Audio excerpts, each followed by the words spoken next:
Right, this is a video response to SuperVideogamester's regarding his video of a rare version of Super Mario Land that he claimed to have. Basically, it's not a rare version of Super Mario Land, it's a parity version of Super Mario Land. The reason why the colours are different to when you boot up Super Mario Land on your Game Boy Advance is because the Game Boy Color hardware, so that's the Game Boy Color, the Advance and the SP, and it also was the same with the Super Game Boy, read the game's identifier ROM from the ROM when it boots up.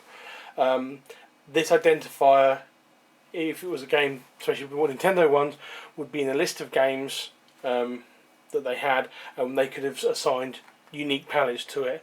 If you ever see a Super Game Boy with Tetris on it, you'll see what I mean. The colours of those are quite different. Going back to obviously Super Mario Land, the same thing happens. Game boots up, the system reads the ROM, identifies it's Super Mario Land, and loads the colour palette designed for Super Mario Land as default, and that makes that work. The reason why the pirated version you have doesn't do that is because the pirated version doesn't have that identifier, doesn't have that Super Mario Land identifier at the start of the boot, so instead the game runs the default selected ROM because it can't identify it as a Nintendo game with a special colour palette, so it boots off the default one.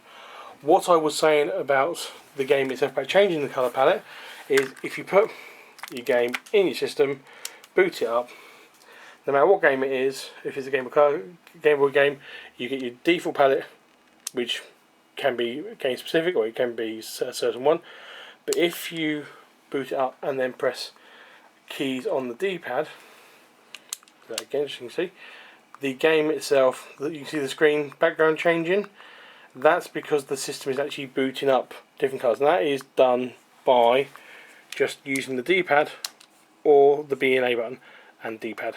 You can see there it's flicking through under colours, and like if I do B and down, you get this black, it's like a negative version of the game. So that's what you need to do when you pick your palette colour.